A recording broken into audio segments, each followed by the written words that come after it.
sua Bíblia comigo no livro de Apocalipse, capítulo 3.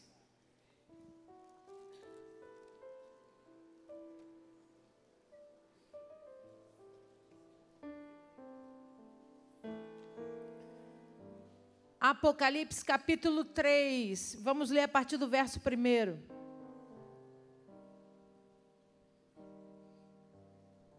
Você achou? Diga amém. Assim diz o Senhor para nós.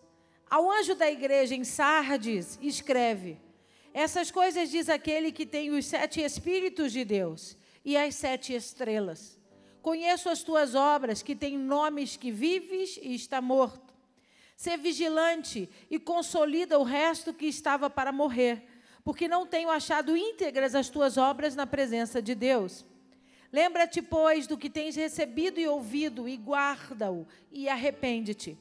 Porquanto, se não vigiares, virei como ladrão, e não conhecerás de modo algum em que hora virei contra ti. Tens, contudo, em Sardes umas poucas pessoas que não contaminaram as suas vestiduras e andarão de branco junto comigo, porque são dignas. Ao vencedor será assim, vestido de vestiduras brancas, e de modo nenhum apagarei o seu nome do livro da vida. Pelo contrário, confessarei o seu nome diante de meu Pai e diante dos seus anjos. Quem tem ouvidos, ouça o que o Espírito diz à igreja. Amém? Feche os seus olhos, abaixa a sua cabeça. Poderoso Deus, em nome de Jesus, essa é a tua santa palavra. E nós estamos essa noite reunidos para ouvir falar de ti.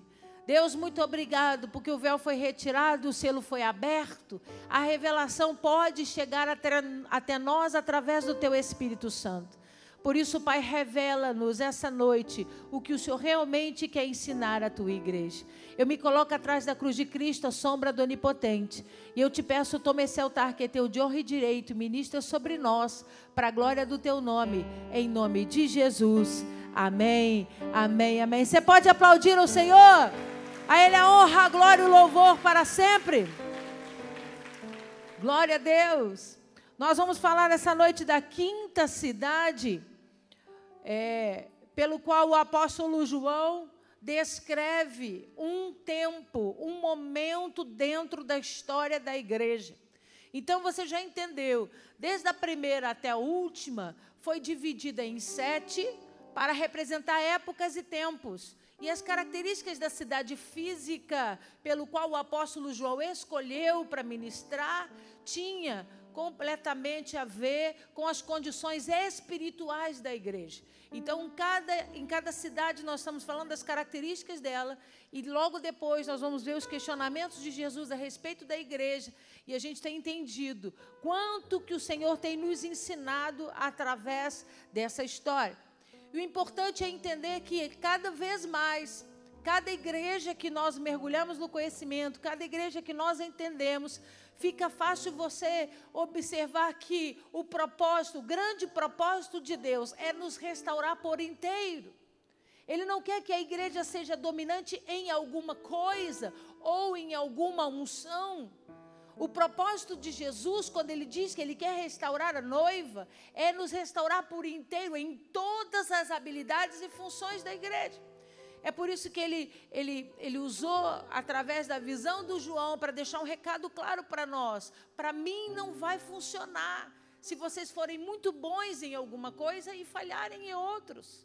Por quê? Porque eu preciso que a igreja seja uma igreja construída e firmada em vencer, através da emuná, através da consolidação, fidelidade, compromisso comigo, um novo estilo de vida, uma nova caminhada. Você está aí?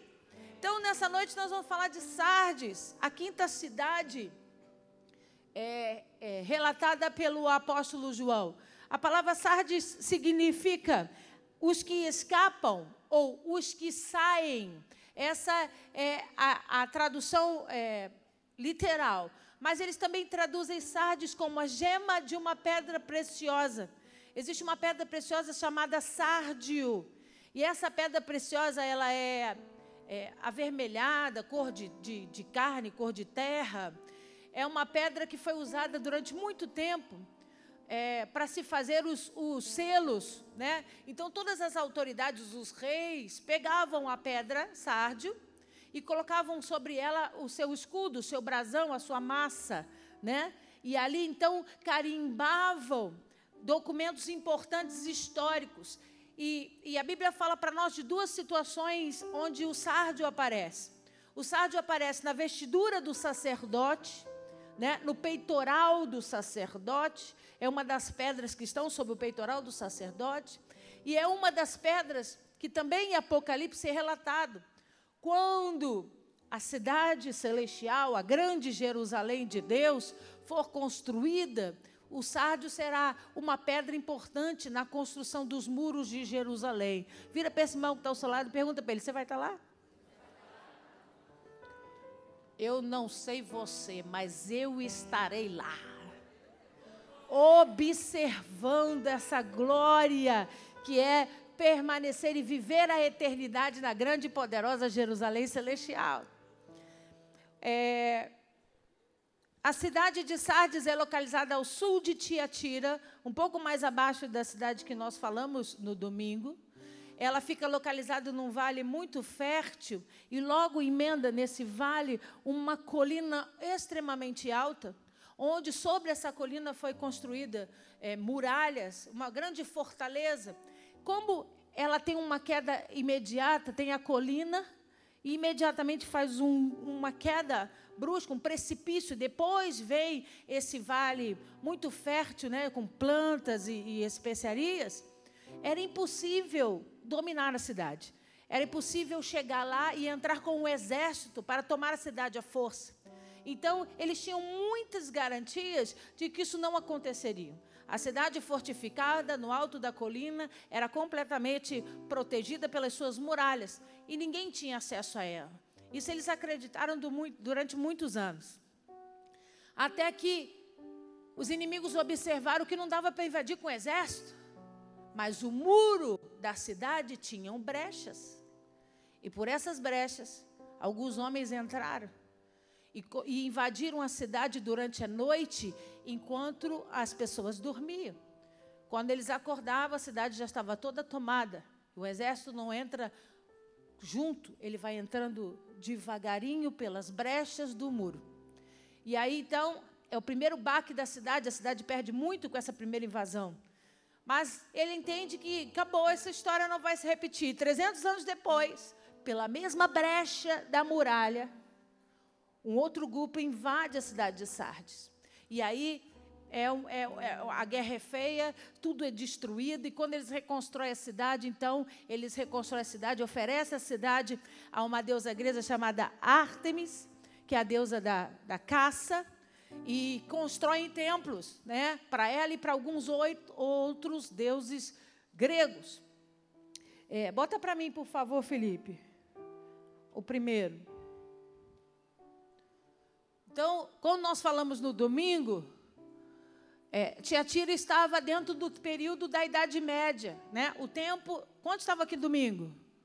Você lembra? O tempo onde a igreja romana explodiu. E o governo de um homem sobre a terra se intitulando Filho de Deus, que governava sobre a religião. E essa diretriz trazia o quê? Comprometimento com a verdade bíblica. Porque eles começaram a trocar as verdades bíblicas da salvação, né? A justificação pela fé, pelos castigos, pelas doutrinas, né? de sacrifícios, da pessoa ter que pagar indulgências, né? Pagar não só com dinheiro, mas também com compromissos, os seus pecados e aquilo que fazia de errado. Então, foi uma época muito extensa, muito ruim para a igreja, porque a igreja se distorceu nessas heresias religiosas que trouxe muita dor sobre a igreja de Jesus. Mas aí, a quinta igreja, a igreja de Sardes, está nesse braço, o quinto braço do menorá, que é o tempo da data de 1517 a 1730. Aí está arredondado, é 1728. O que aconteceu de importante em 1517? Alguém aqui lembra? Pô, eu devia saber, irmão. Foi o ano da reforma. Foi o ano onde um homem estava sendo treinado para ser padre estudando as Escrituras, ele encontra um texto que diz que o justo viverá pela fé. E aí ele diz, peraí, tem alguma coisa errada. Porque o sistema religioso está dizendo que eu tenho que pagar indulgências, que eu tenho que pagar penitências, que eu não sou salvo de qualquer jeito, eu preciso demonstrar comportamentos, fazer coisas para receber a salvação, e de repente esse livro me é aberto e está escrito que o justo viverá pela fé. E ele diz, então tem alguma coisa errada com esse sistema, tem alguma coisa errada com essa doutrina, e eu não vou permitir que essa doutrina destrua a igreja. E esse homem se posiciona de uma forma radical e começa a lutar. E ele se torna um luzeiro no meio desses 1000 anos de trevas que foi a Idade Média. O final da Idade Média.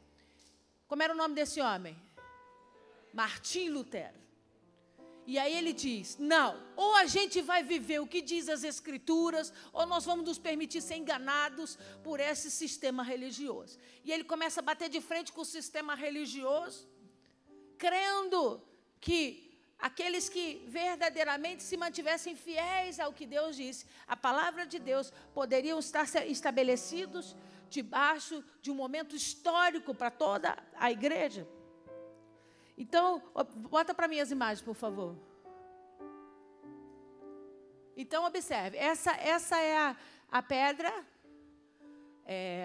que é uma pedra vermelhada, né? Tem algumas mais escuras, outras mais claras. Essa é a pedra que é usada no peitoral do sacerdote até hoje. E é a pedra, uma das pedras que formará o muro da cidade de Jerusalém Celestial. Pode passar para mim. A cidade de Sardes se tornou uma cidade extremamente próspera, porque eles descobriram ouro e prata no rio, num dos principais rios da cidade. E aí começaram a extrair o ouro, extrair a prata, e isso foi para eles um pulo muito grande dentro do contexto comercial, né, de prosperidade. Se tornaram, não era uma cidade muito grande, com muitos habitantes, mas se tornou uma cidade muito rica, por conta de achar ouro e prata nesse rio. E aí, por conta dessa quantidade absurda de ouro que eles acharam no rio, eles começaram a fabricar as moedas de ouro. As moedas de ouro com os emblemas, né? Com os símbolos dos seus líderes, dos seus imperadores, né? Daqueles homens importantes. Então, foi em Sardes que começaram a se produzir as primeiras moedas de ouro com essas marcas. Muda para mim, por favor, Felipe. Essa é a colina que eu disse. Todo esse campo verde embaixo, ele cai de uma forma abrupta aqui para baixo, onde tem um vale fértil mais embaixo ainda, e aquelas pedras mais altas são a colina murada, né? Onde era a fortaleza, onde ninguém conseguia chegar à cidade de Sardes, por conta da altura, era estrategicamente falando uma acrópole muito protegida e inviolável. Passa para mim. Esse é o templo de Ártemis, o templo principal grego, onde a cidade foi consagrada, essa deusa da caça. Ártemis é conhecida em Éfeso como a Diana dos Efésios. É o mesmo espírito, né? Então, esse templo foi construído para ela depois da segunda invasão. Conta para mim, Felipe. Foram encontrados alguns templos gregos na cidade de Sardes, mas apenas uma sinagoga. Essa é a única sinagoga da cidade de Sardes. E eles acreditam que foi nessa sinagoga que a igreja do Senhor Jesus se reunia. Era nessa igreja que, por conta da pregação do apóstolo Paulo, que alcançou Priscila, que alcançou outros homens e chegou a Sardes, eles começaram a se reunir dentro dessa sinagoga e buscavam o conhecimento da palavra de Deus. A grande referência e especial de Sardes para nós, de todas as outras igrejas, é que Sardes não era uma igreja religiosa, Sardes não era uma igreja que brigava por doutrina. O que os estudiosos dizem que a pregação do evangelho chegou a Sardes debaixo de muito fogo do Espírito. Eles eram avivados espiritualmente. Eles tinham experiência com o Espírito Santo. Então, quando o evangelho começou a se propagar dentro da cidade de Sardes, não era apenas uma discussão teológica fundamentada, eles tinham experiência no Espírito para contar. Você está aí? Diga amém. Então, o símbolo dessa sinagoga, ainda de pé em Sardes, é a referência, né, do poder da igreja dentro dessa cidade. Tem mais? Acabou? Então, a cidade hoje chama Manisa, na Turquia. Vamos ler comigo o texto da Bíblia Sagrada, capítulo 3, verso 1.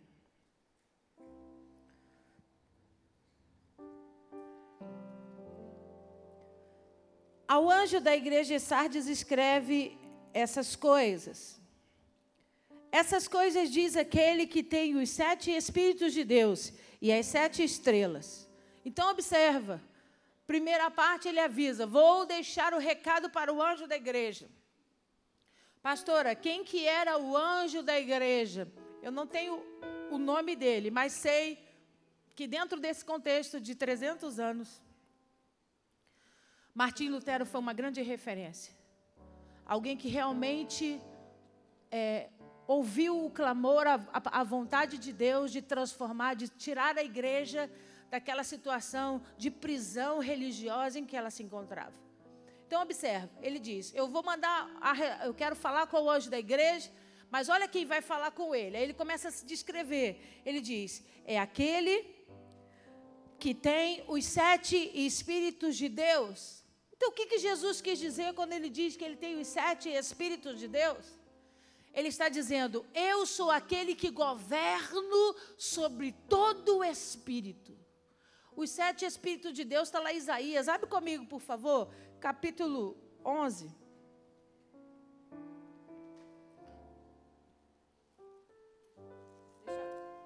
Deixa marcado Apocalipse. Vamos lá em Isaías, capítulo 11, verso 2.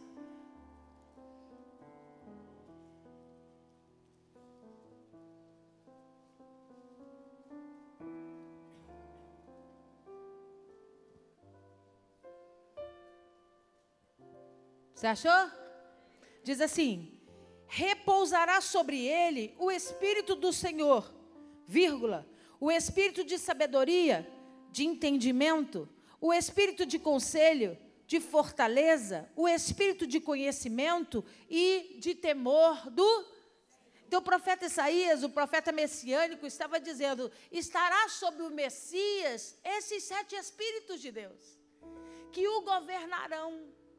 E esses 7 Espíritos juntos vão dar testemunho dele em toda a terra. Então, observa que quando Jesus se apresenta, volta lá para Apocalipse, dizendo, eu sou aquele que tem os 7 Espíritos, ele está se revelando à igreja e anunciando à igreja. Eu sou aquele que governo sobre o mundo espiritual. Governo sobre o Espírito. E se tem alguém que sabe a necessidade de viver ou experimentar uma vida no Espírito, sou eu. E se tem alguém que identifica se você tem uma vida no Espírito ou não, é o Senhor. Que o teu irmão olha para você e diz assim, ele é frio, porque ele não fala em línguas. Ele não dá grito de glória a Deus, aleluia. Ele não sapateia. Ele não faz uns negócios que são símbolos daqueles que são cheios do Espírito. Essa é a minha visão e a sua visão. Mas Jesus estava dizendo, só eu posso declarar quem é cheio do Espírito ou não. Porque o único que governa debaixo dos 7 Espíritos de Deus sou eu. Eu é que os identifico. Se tem conhecimento, se tem sabedoria, se tem temor, se tem o próprio Espírito do Senhor, sou eu que o vejo. Então ele estava mandando um recado para a cidade de Sardes, dizendo, vocês experimentaram um momento de avivamento, porque através da pregação do apóstolo Paulo e dos outros discípulos que foram enviados para lá, vocês pegaram fogo, vocês foram incendiados. Mas deixa eu dizer uma coisa, só eu sei se são incendiados no Espírito de verdade. Só eu sei. Porque ninguém tem os 7 Espíritos sobre si. Ninguém tem o governo dos Espíritos sobre si. Então, se nós vamos conversar sobre a presença do Espírito Santo, quem pode falar sou eu. É o que Jesus está dizendo. Aí ele continua e diz assim, acompanha comigo. E tenho as 7 estrelas. Volta um pouquinho, no capítulo 1, verso 20. Apocalipse mesmo. Capítulo 1, verso 20. Só para te lembrar, que nós já lemos. Diz assim: quanto ao ministério das 7 estrelas que viste na minha mão direita, e os 7 candeeiros de ouro, as 7 estrelas são os anjos das 7 igrejas, e os 7 candeeiros são as 7. Então, olha aqui para mim. Olha o segundo recado de Jesus. O que aconteceu com a cidade de Sardes? Era uma cidade muito rica, muito próspera, extremamente segura, inabalável. Ela se mantinha em cima do orgulho de ser diferente de todas as outras. Ela se mantinha segura em cima de si mesma. E aqueles moradores da cidade de Sardes eram homens conhecidos como homens orgulhosos e completamente autossuficientes. Porque eles diziam, não, o inimigo não pega nós, não. Porque nós estamos protegidos das muralhas alto da colina, ninguém sobe, ninguém entra. Estamos completamente protegidos. E a soberba de saber, não precisamos de ajuda de ninguém, nada nos temos falta, nós temos água, nós temos um vale fértil, e nós temos ouro e prata, não precisamos de nada. Aqueles homens se tornaram cheios em si mesmos, dentro do seu próprio orgulho, do seu entendimento de segurança. Deixa eu dizer uma coisa para você, querido, na autoridade do nome de Jesus, só tem um jeito de estarmos seguros, é estarmos no Senhor. Fora dele não tem muralha, não tem grade, não tem casa no alto, não tem fortaleza, tudo isso é vulnerável, porque a palavra diz assim, em vão vigia o sentinela, se o guarda de Israel não permanecer dormindo. Não vai adiantar, porque quem guarda a minha vida e a tua vida é o guarda de Israel. Ele que tem guardado a minha história, a tua casa, a minha família, a tua família. Então, Jesus começa dizendo, se tem alguém, se nós vamos conversar a respeito de espírito, de vida espiritual, só quem pode governar esse assunto sou eu. E ele diz assim, e eu preciso deixar claro, tenho sobre a minha destra as 7 estrelas. O que ele está dizendo? Você pode ser bom em tudo que você fizer, mas você tem que estar aqui, ó, na minha mão. Não ache que você vai conseguir fazer as coisas sozinhos, brilhar sozinho na sua autossuficiência, porque não vai. Porque você pode até brilhar, querido, mas aqui, ó, na minha destra direita, debaixo do meu governo, debaixo dos meus olhos, porque é para mim. Sabe o que eu sou? Então ele começa conversando com a igreja e deixando claro para a igreja o seguinte, vocês precisam me conhecer mais. Vocês precisam se atentar para quem eu realmente sou, para que vocês não caiam nesses erros. Aí ele continua, lê comigo, versículo 2. Não, ele continua e diz assim, versículo 1 ainda. Conheço as tuas obras, que têm nomes de que vives e está. Então ele diz, eu tenho visto o seu serviço, eu tenho visto o teu trabalhar, a tua obra, né? Como você tem levado as coisas em relação à minha igreja. Mas deixa eu dizer uma coisa. Você tem nome de que está vivo, mas está morto. Ele está dizendo assim, a aparência física é de quem é vivo, é de quem está cheio de vida. Mas diferente do homem, eu enxergo e o espírito está morto. Então o que ele está dizendo? Como eu sei julgar o espírito, como eu sou o único que pode julgar a vida no espírito, eu estou dizendo, vocês têm cara de quem está vivo, mas está morto. Então o que é ter cara de quem está vivo? Manifesta sintomas. A igreja podia falar em línguas, a igreja podia manifestar exteriormente, fisicamente, sinais de que era movida pelo Espírito Santo. Mas Jesus estava dizendo, tem aparência, mas não é. Tem aparência de que está vivo, mas está morto. Continua lendo comigo. Versículo 2. Ser vigilante e consolida o resto que estava para morrer, porque não tenho achado íntegras as tuas. Então, observa que ele está se dirigindo ao pastor da igreja. A carta é escrita ao anjo da igreja de Sardes. Então, ele está dizendo para o pastor, versículo 2, ser vigilante e consolida. São duas ações. Olha a direção que Jesus dá à igreja. Ser vigilante. O que é? Observa. Para ver de verdade. Procura saber. E aí ele continua e diz assim, e consolida. Porque eu estou vendo, olha o que Jesus está dizendo. Eu estou vendo que tem gente que vai morrer igual você. Que tem gente que já está indo pelo mesmo caminho que você. E eu preciso que você tome uma posição drástica para que isso não aconteça. Então existia uma igreja que tinha membros que já tinham morrido espiritualmente e tinham membros que ainda estavam com a chaminha ligada assim, bem baixinha. Sabe quando é que o gás está acabando? Que o fogo até muda de cor. Eram os crentes de Sardes. E Jesus olha e diz assim, e chama o pastor e diz assim para ele, presta bem atenção. Ser vigilante e consolida, chama esses camaradas para perto e mostra para eles a diferença de estar vivo e estar morto. Pergunta para mim, por quê, pastora? Porque o principal desafio era que, diferente de todas as igrejas que nós estudamos, Sardes não estava passando por perseguição. Sardes não estava passando por influência de doutrina dos nicolaítas, espírito de heresia, dos de Balaão, profanação, imundície, prostituição. Não estava passando por influência do espírito de Jezabel, que era a conduta religiosa e deturpada. Então, o caso é bem mais grave. Vê se você me alcança. O caso é bem mais grave. Pergunta bem, por quê, pastora? Porque não tinha influência de fora. Não tinha doutrina, não tinha perseguição, não tinha influência de fora, não tinha irmãozinho levando você para o pecado. Então, por que é pior, pastora? Porque era de livre e espontânea vontade. A morte espiritual desencadeou por livre e espontânea vontade. Como que aconteceu? Exatamente como aconteceu a invasão da cidade. Estavam muito seguros de si, nós somos cheios do Espírito Santo, mas não cuidaram as brechas da muralha. E o inimigo não veio no exército.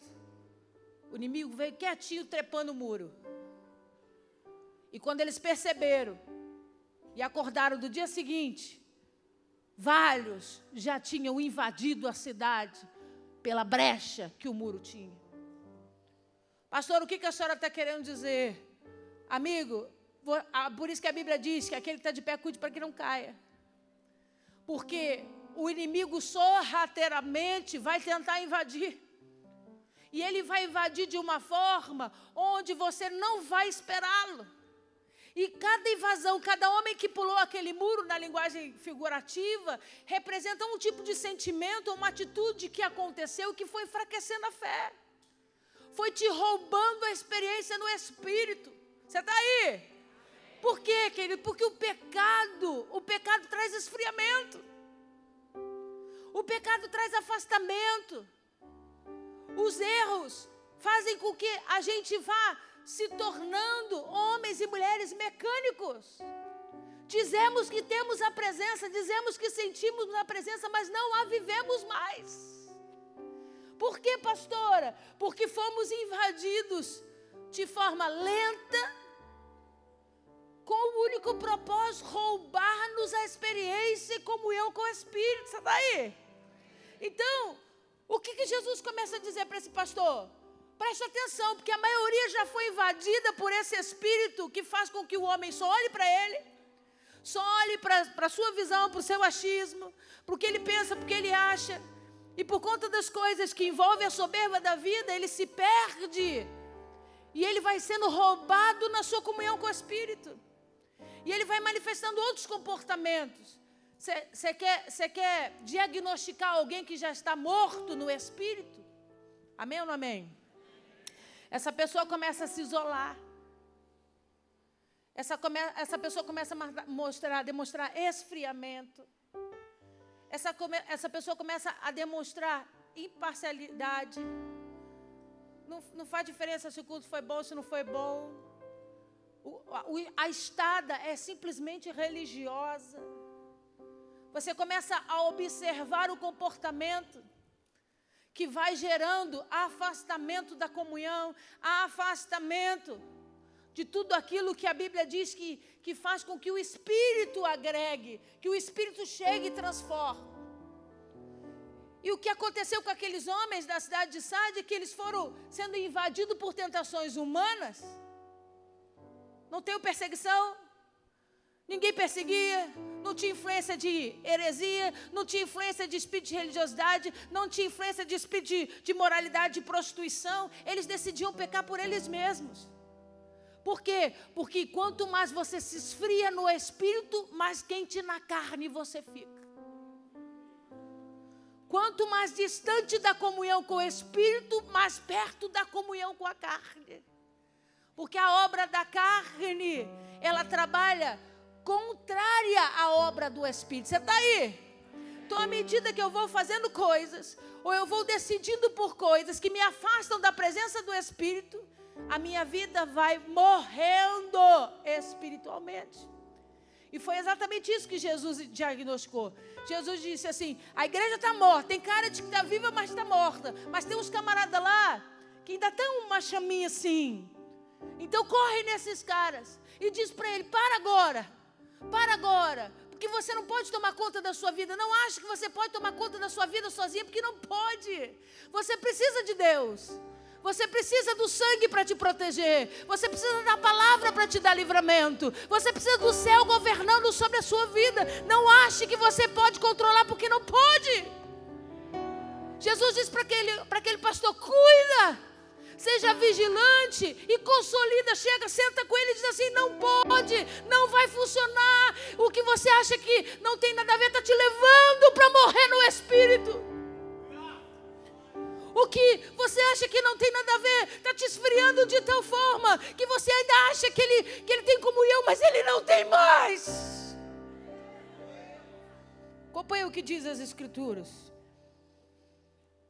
Aí ele diz, ser vigilante e consolida o resto que está para morrer, porque não tenho achado íntegras as tuas obras na presença. Então, se você puder anotar, vale a pena. Eu diagnostiquei 3 enfermidades da igreja de Sardes. A primeira é a perda de memória.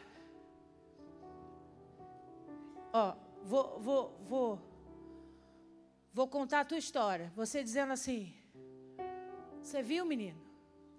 O fulano saiu da igreja. Aí você diz assim, como pode alguém que experimentou tanto no Espírito esquecer?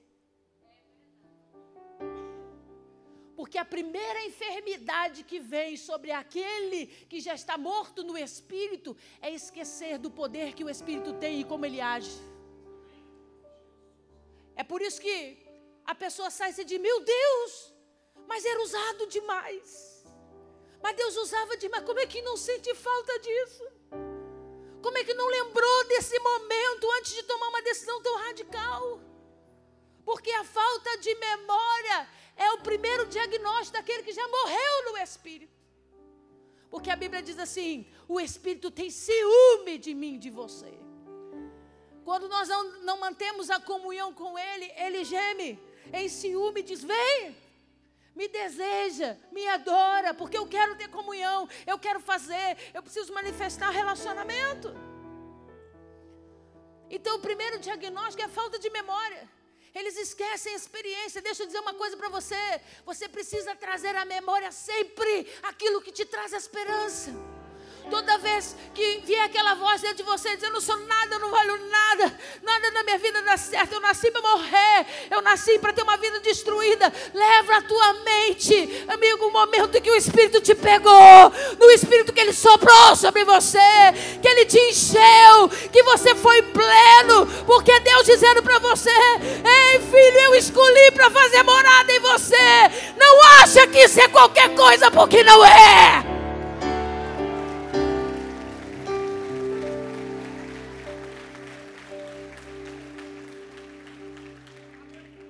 A segunda doença da igreja de Sardes é o desleixo. Por quê, pastora? Porque Jesus diz assim, ó. Porque eu não tenho achado íntegras as tuas obras na minha presença. O que eu desleixo? Você fazer de qualquer jeito. Eu tenho que fazer, porque eu sou crente. Eu tenho que ir na ceia, domingo, porque eu sou crente. Mas para vir e fazer de qualquer jeito, ele diz, eu não tenho achado integridade nas tuas obras. Porque eu não estou buscando gente para fazer, eu estou buscando gente que faça com integridade. Eu estou buscando gente que faça de todo o coração. Que quando sentar aí nesse lugar, vai comer do corpo e beber do sangue, entendendo o valor que ele tem. Não é vir para cá contando os minutos para sair para ver quanto está o jogo do Flamengo.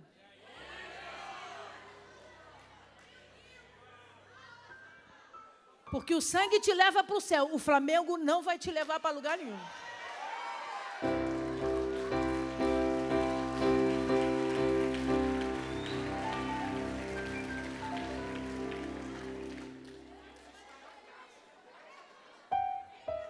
A terceira doença da igreja de Sardes, manifesta não, é o descaso. Exatamente porque ele chama a atenção do pastor e diz, eu preciso que você seja vigilante e consolide. É aquilo assim, eu não estou bem, eu não estou cheio do Espírito, então, para que eu vou dar força para o meu irmão se alimentar da palavra? Para que eu vou dar força para ele viver cheio do Espírito, buscar a presença de Deus? Descaso. Se eu não estou 90%, se eu não estou 100%, também não vou estimular ninguém a estar. Que borra. Que a chama se apague. Terceira doença espiritual da igreja de Sardes. Você está aí? Então acompanha comigo. Paramos aonde? Verso 3. Aí é o conselho que ele dá. Lembra-te, pois, do que tens recebido e ouvido e guarda-o. Então o que ele está dizendo? Para de fingir que não tem lembrança, que não tem memória. E vai lá. Vai lá no momento onde você estava sem saída e sem resposta, sozinho, trancado no teu quarto aos prantos. E ninguém podia fazer nada por você. E eu fui lá te visitar. Fui lá te visitar, você sentiu a minha presença, eu ministrei sobre você, te dei direção, te disse o que precisava ser feito, você ouviu a minha voz. Como que você anda sozinho? Como que ninguém age e ninguém fala com você? Ele diz, volta lá, para de ser um crente desmemoriado, porque eu não sou. Lembra de tudo que eu fiz, de toda a obra que eu operei, do jeito que eu tenho governado e te ajudado. Eu não tenho culpa se você tem dado ouvido à sua alma. Eu não tenho culpa se você tem dado ouvido aos seus achismos. E tem se permitido ser invadido por circunstâncias, pecados e coisas que têm roubado a vida no espírito de você. O que eu preciso que você faça? Lembra do que você recebeu e ouviu. E olha, eu vou te dizer uma coisa. Eu não posso falar das minhas outras irmãs, igrejas. Eu tenho que falar dessa, porque é essa que eu tenho responsabilidade. Nessa aqui, amigo, você ouve e recebe direção, palavra, inspiração do Espírito para guiar a sua vida. Então não vem com essa conversa. Ah, pastor, eu estava tão desanimada, eu fui esfriando.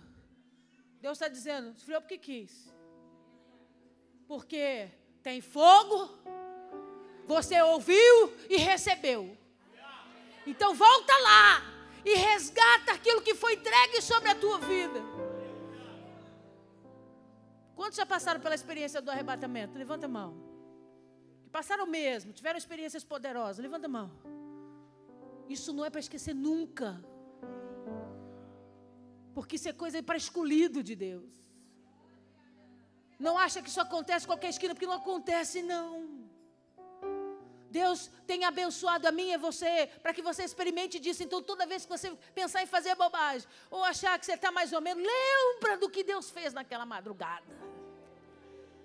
Lembra do discernimento, da obra, do contexto. Lembra da guerra espiritual que Deus declarou e cumpriu para te dar livramento. Porque eu nunca vi crente abrir mão da comunhão dessa intensa no Espírito por causa de bobagem. Posso falar? E eu vou falar mesmo. Você põe amor nas minhas palavras. Gente abrindo mão, meninas abrindo mão de intimidade poderosa com o Espírito, experiências poderosas com o Espírito por causa de pinto.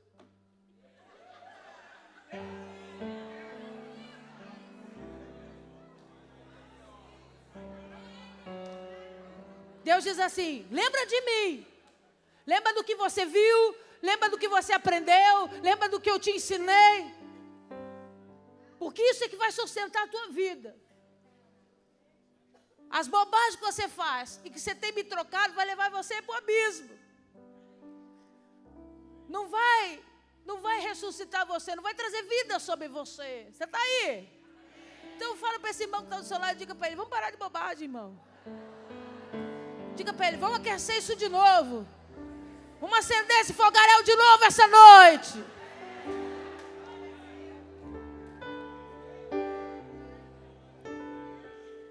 Versículo 3. Ele diz assim: porquanto, se não vigiares, virei como ladrão, e não conhecerás de modo algum em que hora virei contra. Então o que Jesus está dizendo?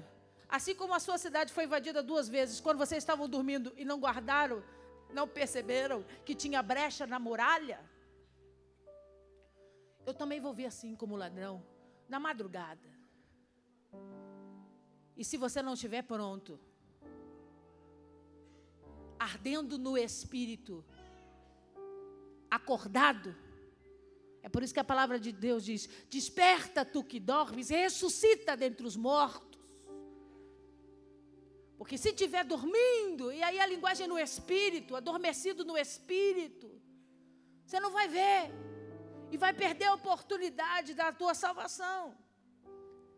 Então ele está dizendo para a igreja: assim como a cidade foi invadida sorrateiramente na madrugada, pelos buracos das brechas do muro, eu vou vir também. Você não sabe o dia nem a hora. Só tem um jeito de não passar por essa dor: está acordado e vivo, bem vivo, cheio do Espírito Santo. Ele continua, versículo 4. Ele diz: tem contudo em Sardes umas poucas pessoas que não contaminaram as vestiduras e andarão de branco junto comigo, pois são... Então ele começa dizendo assim, ele já falou os defeitos da igreja, ele já deu o conselho, e agora ele começa a falar o princípio da restituição. Ele diz: mas eu sei que dentro da igreja de Sardes existem umas pessoas que não se contaminaram. Como Deus sabe que aqui tem gente que não abriu mão de ter uma vida separada, exclusiva para Deus. Que vive conflitos, que vive lutas como qualquer outra pessoa, mas tem vencido a alma, tem gritado para ela: cala a boca, você não manda nada. Porque o dia que eu aceitei Jesus, quem manda em mim é o Espírito do Senhor. É Ele que fala, é Ele que governa, é Ele que determina. É Ele. Ah, mas é porque eu acho. Ah, mas é porque eu sinto. Cala a boca. Porque aquele que não domina é dominado. Aquele que não se posiciona contra tudo aquilo que pode roubar você de Deus, vai ser roubado verdadeiramente. Então ele está dizendo: existem algumas pessoas que não se deixaram contaminar e carregam sobre si vestes brancas. O que é a veste? A veste na Bíblia fala de cobertura, de cobrir a nudez. A nudez é a vergonha, é o delito, é o pecado. Quando você tem uma vestimenta sobre você, significa que você está coberto. Mas ele diz: mas não é qualquer roupa, não. Ele não está coberto por qualquer coisa, ele está coberto por uma vestimenta branca. Que significa, ele decidiu se vestir no Espírito mas ele é separado. Não faz bagunça com ele, não. Porque ele não está mostrando a sua nudez, a sua vergonha. Ele está coberto, mas está coberto com vestes de separação e santidade. Tem gente assim dentro da cidade. Aí ele continua. Versículo 7. 5. Ao vencedor será assim, vestido de vestiduras brancas, e de modo nenhum apagarei seu nome do livro da vida. Pelo contrário, confessarei o seu nome diante do meu Deus e diante dos seus. Então, o versículo 5 é a restituição.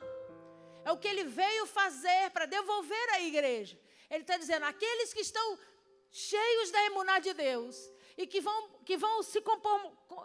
trazer sobre si um comportamento, uma conduta de fidelidade, de separação, de escolha, determinado naquilo que Jesus disse que é para fazer ou para viver, esses, eu vou dar a eles vestiduras brancas. Vão estar vestidos dignamente, vestidos, cheios do Espírito. Para quê? Para manifestar a santidade de Deus. Para que eu preciso falar em língua, sapatear e estar cheio de dons e poder? Se não for para manifestar o branco, que é a santidade de Deus, não serve para nada. Não serve para nada.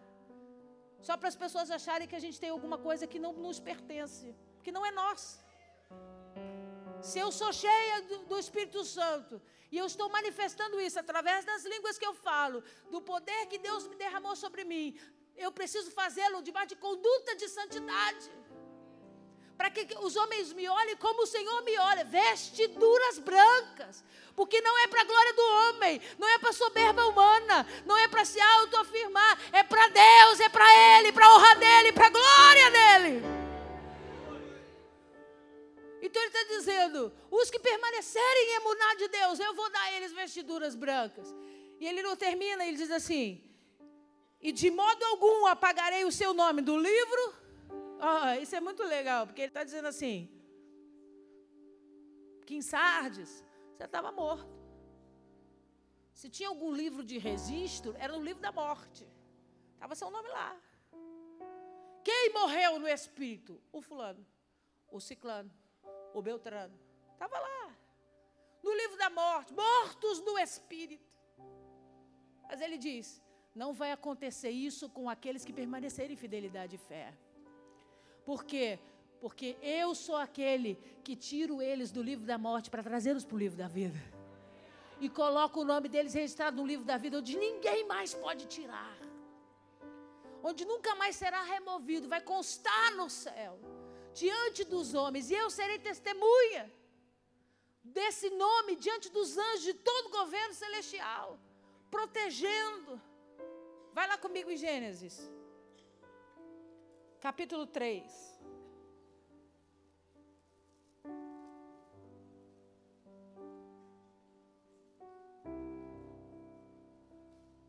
Vamos ler o verso 6. Gênesis 3, verso 6. Vendo a mulher que a árvore era boa para se comer, agradável aos olhos, árvore desejável para dar entendimento, tomou-lhe do fruto e comeu, e deu também a seu marido, e ele comeu. Versículo 7. Abriram-se então os olhos de ambos, e percebendo que estavam nus, cozeram folhas da figueira e fizeram cintas para si. O verso 6 fala das concupiscências, lembra que eu já expliquei isso? Dos olhos, da carne e a soberba da vida. Então, ela deseja a árvore, porque aquilo dá entendimento, conhecimento, pode gerar uma experiência diferenciada para ela. Então ela abre mão da obediência para passar pela experiência, para saciar a alma dela. E por causa da soberba, ela se encontra nua. Por causa da decisão de optar pelo desejo da alma, da carne, ela se vê nua. E quando desperta o conhecimento, o entendimento, o que eles fazem? Começam a costurar folhas da figueira para tampar a nudez. E é o que a gente faz. É o que a gente faz quando a gente depara com o nosso nível de nudez espiritual. A gente começa a costurar folhas para fingir que a gente tem roupa que a gente não tem, ao invés de se arrepender genuinamente, O que Eva e Adão tinham que ter feito nessa hora era clamar a Deus. Senhor, tem misericórdia. Nós fizemos bobagem. Perdoa aqui. Não. Eles se depararam nus e foram providenciar circunstâncias para tampar a nudez. Por quê? Porque o morto espiritualmente se esconde para que ninguém saiba que ele está morto. Ele finge ter vida, porque ele não quer ser descoberto nu. Então ele finge que ele tem vida no Espírito, ele finge que ele tem comunhão, ele finge que ele tem intimidade, ele finge que ele ora, ele finge que ele jejua, ele finge que é crente. Mas no fundo ele está só costurando folha de figueira, porque ele não quer mostrar a nudez dele. Mas Jesus veio para a igreja de Sardes e disse para ela: não adianta, eu sou aquele que governo sobre todos os espíritos. E as estrelas estão na palma da minha mão. Eu as conheço. Não tem como você viver uma vida que não te pertence. Não adianta você coser folhas para esconder a sua nudez, porque eu sei que você está morto. E finge que está vivo. Mas ele promete à igreja. A igreja que se manter imunar, ele diz. Ao contrário da primeira noiva, que manifestou nudez por causa da sua soberba e tentou esconder a nudez costurando folhas. A minha segunda noiva, a esposa que eu estou preparando para mim, essa vai estar vestida verdadeiramente. Essa vai estar vestida com vestiduras brancas. O que ele está querendo dizer? Ela não vai fingir ser o que ela não é. Ou ela vai estar cheia de mim, ou ela não vai estar. Ela vai manifestar verdadeiramente sobre a terra aquilo que eu tenho derramado sobre ela. Vestiduras brancas, vestes espirituais. Acabou o tempo, querido, da sua nudez aparecer. Acabou o tempo, querido, de você ficar costurando paninho para não ficar feio na fita. Hoje é dia da gente voltar, levar as nossas memórias, resgatar as nossas experiências com o Espírito Santo, resgatar os momentos onde o Espírito Santo agiu e fez a obra e dizer para o Senhor: Senhor, eu me arrependo de ter dado ouvido à minha alma, eu me arrependo de ter dado ouvido ao meu coração, aquilo que fez com que circunstâncias entrassem em mim, circunstâncias, pecados, transgressões, isso fosse me matando, foi tirando as minhas vestes. Quando eu percebi, eu já estava sem elas, eu já estava nu diante de Ti. E eu não quero isso, Deus. Eu quero estar pleno e eu quero viver consoante a Tua vontade. E só tem um jeito de fazer isso essa noite, é se posicionando debaixo da imuná de Deus. Pastora, o que vai acontecer nessa noite? Vai acontecer que aquele que governa sobre todos os espíritos está dizendo: eu quero derramar fogo novamente. Eu quero que todo aquele que confesse o meu nome esteja vivo verdadeiramente. Que toda morte espiritual saia da tua vida nessa noite. Que tudo aquilo que tirou as tuas vestes, que te impediu de permanecer vivo em Deus, seja retirado de você essa noite. Porque aquele que pode transformar veio a este lugar. Aquele que tem poder de avivar, de trazer a unção do Espírito e colocar as coisas em ordem novamente, veio a este lugar para fazê-lo. E é o que Ele vai fazer no nome poderoso de Jesus. Amém?